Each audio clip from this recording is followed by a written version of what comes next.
안녕하세요. 저는 결혼한 지 온 30년이 다 되어가는 집안의 가장입니다.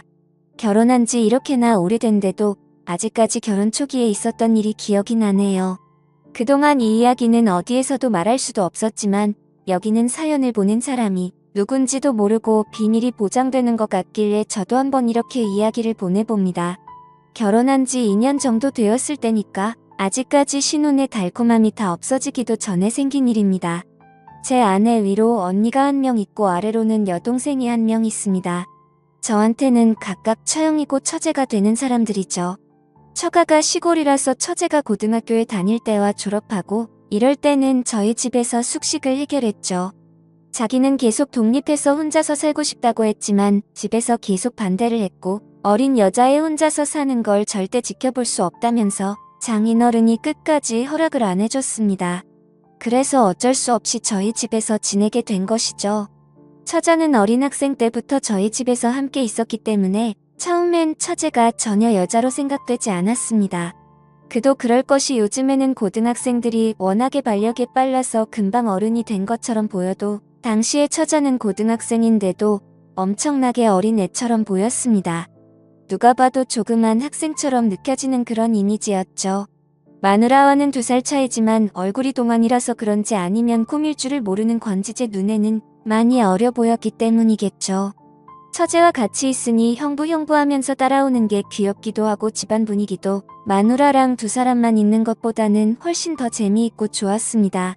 그러던 처제가 취업을 안동 쪽으로 하게 됐는데 그래도 주말이면 예전에 같이 살았던 성이 있다고 자기 집에도 갈 겸 해서 우리 집에서 잠을 자고 다닙니다. 그래서 처제와 술도 한 잔씩 하고 때론 데이트 아닌 데이트도 하고 그런 기분으로 한 번씩 만났습니다. 그러나 늘 그렇게 함께 생활하면서도 처제는 동생같이 보였지 결코 여자로 보이진 않았습니다. 지금 생각해보면 애써 그렇게 여자로 보지 않으려고 노력한 게 아닐까 싶습니다. 다 큰 여자가 어떻게 여자로 안 보일 수가 있겠습니까? 그러던 어느 날 10월 달에 연휴가 많을 때 마누라는 친구들과 해외여행을 가게 되었습니다.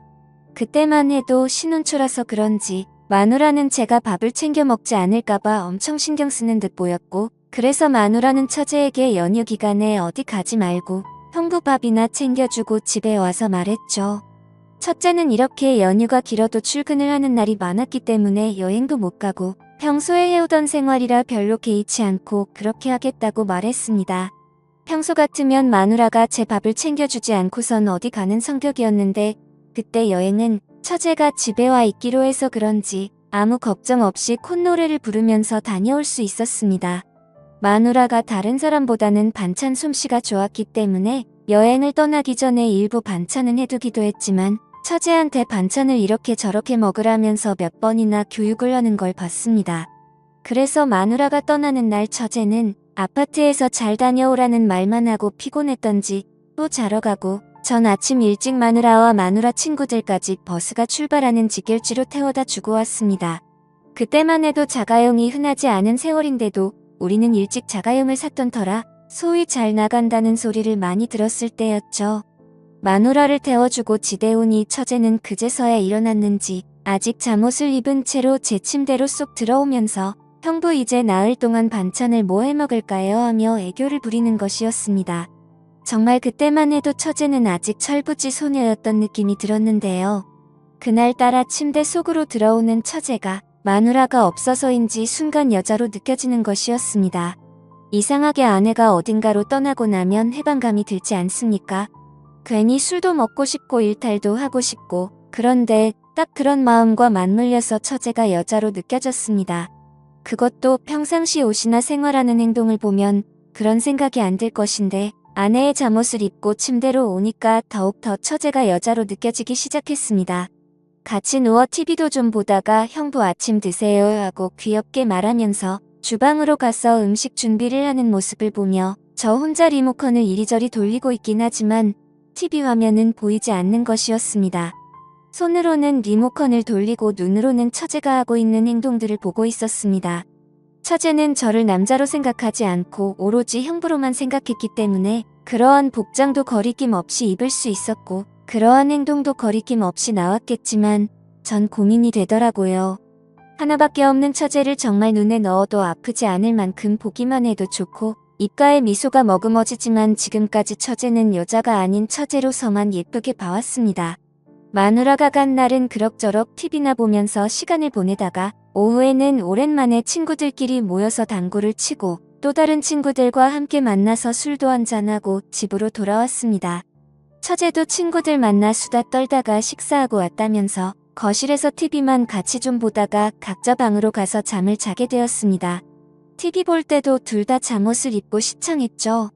TV를 보면서 처제가 제 어깨에 기대기도 했는데 평소에도 이런 행동을 제법 많이 하는 성격이라서 별로 신경을 쓰지 말아야 하는데 이상하게 그날따라 이런 행동들이 너무 거슬렸습니다.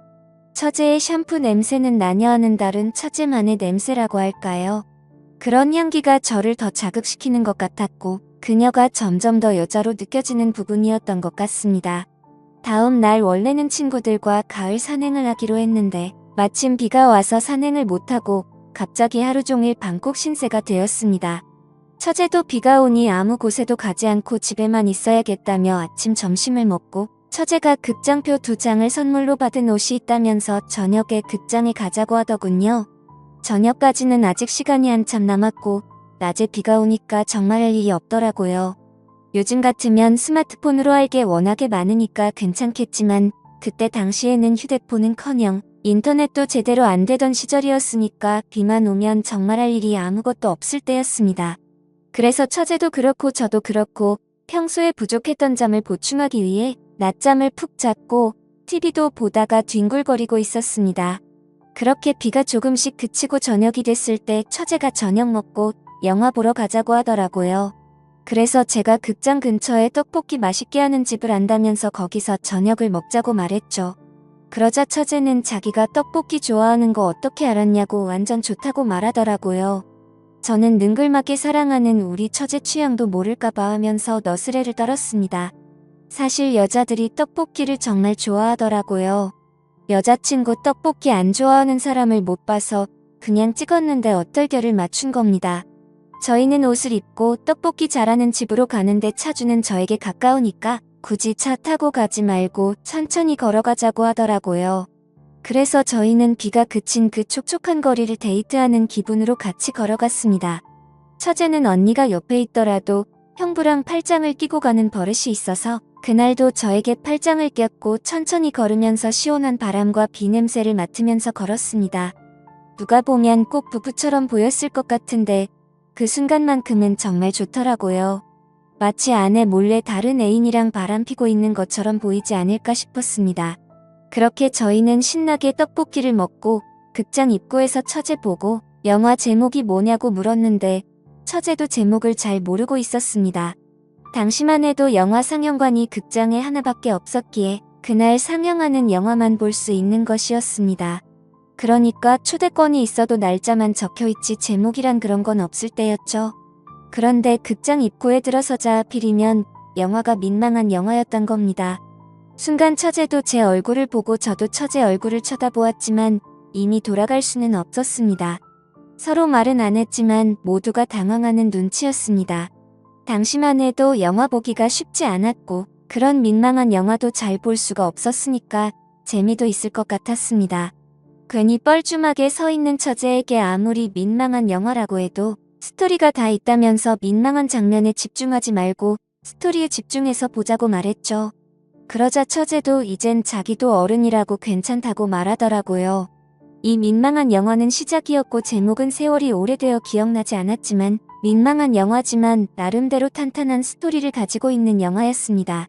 그래서 영화가 시작되자 처제는 영화를 보면서 저한테 기대서 재미있고 웃긴 장면이 나올 때마다 제 손을 꼭 잡았습니다. 영화를 보면서 저는 정말 온갖 생각을 다 했습니다. 마누라랑 같이 왔으면 처제의 이런 행동들이 평소에도 하는 행동이라서 어떻게 해도 신경을 쓰지 않았겠지만 마누라가 해외여행 가서 그런지 괜히 별것도 아닌 게 크게 와닿더라고요. 영화를 마치고 나오니 9시 정도라서 아직 초저녁이었고 더구나 두 사람 다 낮잠을 자고 나와서 힘이 넘치는 데다가 이틀간 연휴가 더 있어서 잠은 늦게 자도 된다는 생각이 들어서 처제 보고 술이나 한잔하러 가자고 말했습니다. 그랬더니 처제는 역시 우리의 형부가 최고라면서 좋아했습니다. 예전에 마누라는 술을 먹을 줄 몰랐지만 처제는 술 한 잔씩 하는 걸 즐기는 편이라서 저랑 따로 한 번씩 자리를 하기도 했습니다. 그래서 처제랑 밤 11시 가까이 되도록 알딸딸하게 한 잔하고 집으로 돌아왔었죠. 집으로 돌아가는 그 길에서도 저희는 또 데이트하는 기분으로 팔짱을 끼고 많은 이야기를 나누었습니다. 집에 와서 각자 샤워를 하고 잠옷을 갈아입고 거실에서 같이 TV를 보는데 자기가 잠이 안 온다며 냉장고에 하필이면 맥주가 딱 2병 있던데 그걸로 입가심이나 하고 자자는 것이었습니다. 그렇게 저희는 또 집에 와서 맥주를 한 잔 더 했는데 아까 먹은 소주와 맥주가 짬뽕이 돼서 그런 건지 왠지 술이 자꾸만 취하는 것이었습니다. 당연히 앞에 있는 처제가 너무 예뻐 보이고 여자로 보이고 괜히 욕심이 나더라고요. 그날따라 처제가 예쁘게 보였죠.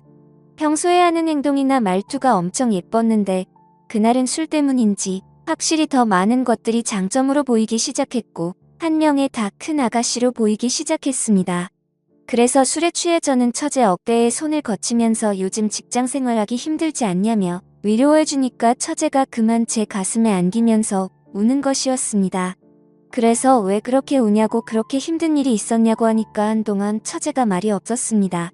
그러다가 갑자기 처제도 술이 취했는지 나 형부 너무 많이 사랑한 것 같은데 어쩌면 좋냐고 말하더라고요. 저는 순간적으로 잘못 들은 줄 알고 그게 무슨 소리냐고 다시 한 번 더 물었습니다. 그러자 처제는 형부를 볼 때마다 우리 언니가 부러워서 어쩌면 좋냐고 또 울더라고요. 그래서 저는 순간적으로 아무 말도 못하고 처제를 그냥 꽉 깨어놔줬죠. 그리고는 누가 시키지도 않았지만 저희는 서로에게 기대어서는 사랑한다는 말을 했습니다. 그러자 저는 모든 걸 다 포기하고 이 순간만을 생각하자면서 하나밖에 없는 처제와 실수를 저지르고 말았습니다. 그렇게 아내가 돌아오기 전까지 연인이 된 듯이 지내게 되었었죠. 그러고 나서 우리 두 사람은 굳게 약속했습니다. 아내가 돌아오기 전날 밤. 오늘을 마지막으로 앞으로는 절대 이러지 말자고 했으며 이 비밀은 무덤까지 가져가자고요. 그래서 그 후 지금까지 처제와 아무런 일도 없이 예전처럼 아주 사랑스러운 처제로 잘 지내고 있습니다. 그러면서도 한 번씩 단둘이 있을 때면 옛날 일을 생각하면서 서로가 웃어버립니다. 비록 한순간에 그러한 행동이 있었지만 지금은 모두 본인의 위치로 돌아와 서로가 가정을 위해 열심히 살고 있으니 지금은 잘하고 있는 거겠죠. 그 이후로 다시는 처제와 그런 일이 없었지만 아직까지도 처제를 볼 때마다 그때 그 시절이 생생하게 생각납니다. 가끔씩 생각나기도 하지만 저희는 굳게 약속했으니 다시는 그럴 수 없겠죠. 하지만 솔직히 오늘도 많이 생각이 납니다. 오늘 사연은 여기까지입니다. 감사합니다.